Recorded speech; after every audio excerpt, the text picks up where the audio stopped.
오늘 본문 말씀 예레미야서 13장 15절부터 27절까지 말씀입니다. 이스라엘 백성들이 하나님 앞에 벌을 받게 됩니다. 근데 그 벌 받는 이유는 사실 단단어로 정리하자면 죄 때문이죠. 그런데 오늘 본문에 보면 왜 그들이 죄를 지을 수밖에 없었는지에 대한 이야기가 등장합니다. 본문의 15절 보시면 너희는 들을지어다 귀를 기울일지어다 교만하지 말지어다 여호와께서 말씀하셨습니다.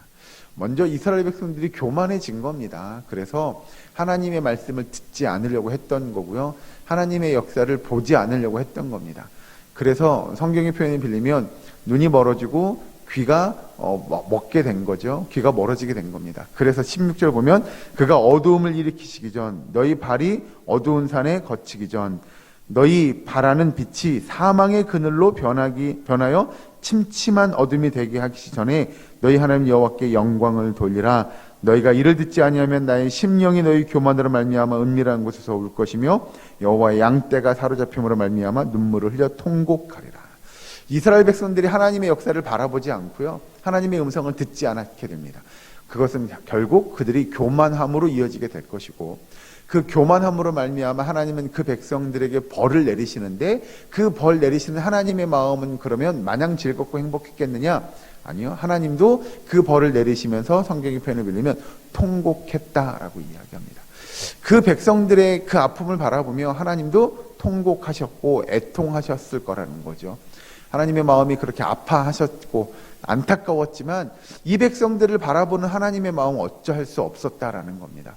백성들이 말을 듣지 않으니, 백성들이 하나님을 바라보지 않으니 하나님은 불가피하게 그 백성들이 하나님을 바라보고 하나님의 말씀을 듣고 교만해지지 않기를 바라는 마음으로 그 백성들에게 벌을 내리게 되고, 또 그 벌을 내리는 그 마음 또한 너무나 애통하고 비통하고 아팠음을 성경은 우리에게 이야기합니다.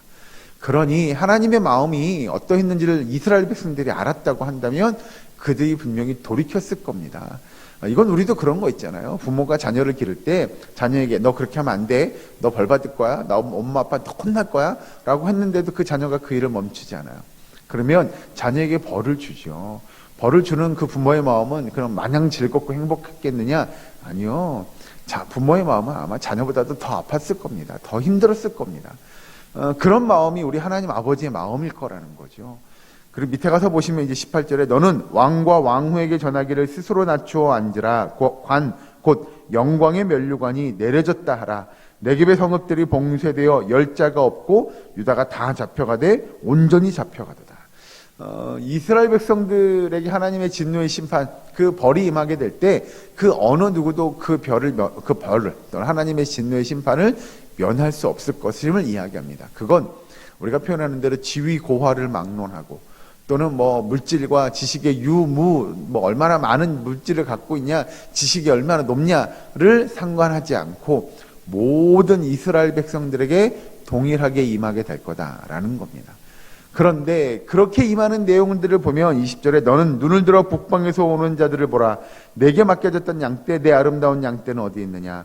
너의 친구 삼았던 자를 그가 내 위에 우두머리로 세우실 때에 내가 무슨 말을 하겠느냐. 내가 고통에 사로잡힘이 산고를 겪는 여인 같지 않겠느냐. 이스라엘 백성들이 이 바벨론을 일종의 의지하게 되죠. 바벨론이 자기들을 지켜줄 것처럼 옛날에 정치적인 용어로 좀 쓰자면 화친의 조약을 맺은 것이니 우리 친하게 지내요, 우리 잘 지내요 했던 바벨론이 설마 우리를 공격하겠어? 라고 그들은 생각했으나 하나님은 그 바벨론을 들어서 이스라엘 민족을 괴롭게 하시겠다라는 겁니다. 그러니 여러분, 이건 다름 아닌 우리가 살아가면서 우리가 의지하는 것이 과연 무엇인가라고 하는 겁니다. 어떤 사람일 수도 있을 것 같고요. 또는 명예나 물질이나 권력이나 또는 어떤 일들이 되기도 할 것이고요. 또 내가 가진 지식이나 지혜가 될 수도 있을 것 같고요. 성경은 그런 모든 일체의 것들을 의지하지 말 것을 이야기합니다. 즉 온전히 하나님만 바라보고 하나님만 신뢰하며 하나님만 의지할 것을 성경은 이야기하죠. 그래서 이스라엘 백성들이 의지하던 그 바벨론이 이스라엘 민족을 공격하게 만들고 결국 이스라엘 민족의 모든 사람들을 다 그들이 포로로 끌려고 가고 사람들을 죽이며 그 땅을 황폐하게 만들 것임을 성경은 우리에게 이야기합니다. 그래서 이스라엘 민족이 하나님 외에 다른 것들을 의지하지 말 것을 가르쳐 주게 되죠. 그리고 밑에 가서 보시면 이제 22절에 이렇게 등장합니다. 내가 마음에 이르기를 어찌하여 이런 일이 내게 닥쳤는고 하겠으나 내 죄악이 크므로 내 치마가 들리고 내 발뒤꿈치가 상함이니라. 구스인이 그의 피부를 표범이 그의 반점을 변하게 할 수 있느냐 할 수 있을진데 악에 익숙한 너희도 선을 행할 수 있으리라. 여러분 이 내용은 뭐냐면요, 피부색을 변하게 하는 거 성경을 읽다 보면 그래 햇볕에 오래 가서 햇볕을 쬐고 있으면 우리가 까맣게 피부색이 변하지 않나? 내지는 그러면 흑인이 백인으로 되는 거 쉬운 일이냐? 아니요, 그건 사실 어렵습니다. 그러나 그게 불가능한 일이냐? 불가능한 일은 아닐 수 있다는 거죠. 뭐 요즘에 현대의학으로도 뭐 피부를 하얗게 만드는 일들 가능하지 않을까요? 근데 그것이 하루아침에 한 번에 되진 않을 겁니다. 오랜 시간이 걸릴 겁니다. 여기서 성경에서 이야기하는 게 뭐냐면요, 그렇게 피부도 피부 색깔도 바꿀 수 있다고 한다면 그러면 우리가 우리의 삶 속에서 우리의 죄를 돌이켜 하나님의 백성, 하나님의 자녀답게 살아가는 일 마땅히 가능할 거다라고 하는 겁니다. 그게 쉽지 않을 거지만 하나님의 백성으로 살아가는 일들도 충분히 가능합니다. 여러분 우리는 성경을 읽다 보면 그렇죠. 하나님의 말씀대로 살아갈 것을 성경은 누차 우리에게 강조합니다. 그러면 말씀대로 살아가면 그래요, 말씀대로만 살아가면 될 것 같아요, 다른 거 없잖아요, 하나님 말씀대로 살아갈게요 라고 하는 게 그렇게 쉬운 일이냐? 또 그것도 그렇게 생각보다 쉬운 일은 아닌 것처럼 우리는 느껴집니다. 어떻게 이 말씀을 다 지키며 살아가요, 이거 어떻게 다 행하며 살아가요 라고 할지 모르나 충분히 또 믿음의 삶을 살아가다 보면 그것이 불가능한 일은 아닌 것임을 성경은 우리에게 가르쳐줍니다. 그러니 여러분 성경의 말씀대로 살아가는 일이 정말 어렵고 힘든 일인 것 같으나 우리가 그 말씀을 살아가려고 몸부림치며 애쓰며 열심히 믿음의 경주를 이어가면 충분히 우리가 하나님의 백성, 하나님의 자녀답게 믿음의 삶을 말씀 안에서 이루어갈 수 있음을 여러분 믿으시기 바랍니다. 그렇게 하나님의 백성이 하나님의 말씀 안에서의 삶을 이루어가게 되면 성경에 표현된 대로 우리는 교만해지지 않을 수 있습니다. 온전히 하나님만을 바라볼 수 있게 되고요, 온전히 하나님의 음성에 귀 기울일 수 있게 되는 것이죠. 그렇게 하나님은 하나님의 백성이 그런 믿음의 삶을 살 것을 누차 강조하고 이야기합니다. 그리고 밑에 가서 보시면 25절에 여호와의 말씀이니라 이는 내 몫이요 내가 헤아려 정하여 내게 준 분깃이니 내가 나를 잊어버리고 거짓을 신뢰하는 까닭이라. 그러므로 내가 내 치마를 내 얼굴에까지 들쳐서 내 수치를 드러내리라. 내가 너의 간음과 사악한 소리와 들의 작은 산 위에서 내가 행한 음란과 음행과 가증한 것을 보았노라. 화 있을진저 예루살렘이여 내가 얼마나 오랜 후에야 정결하게 되겠느냐 하시니라. 여러분 결국 그래서 하나님께서 하나님의 백성들에게 요구하는 삶을 한 단어로 정리하면 그겁니다. 정결한 삶입니다. 바꿔 표현할까요? 성결한 삶일 것입니다. 그래서 하나님의 백성은 죄로부터 멀어져야 합니다. 우리가 정말 하나님의 백성답게 말씀 안에 살아간다고 하는 건 죄로부터 멀어지는 삶을 의미합니다. 더 이상 죄와 버타지 않는 삶이죠.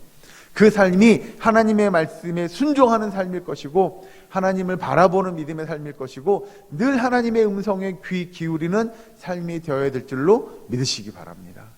사실 여러분 우리가 이 새벽에 나와서 말씀을 듣고 기도하는 거요, 그런 삶을 살기 위함일 것인 겁니다.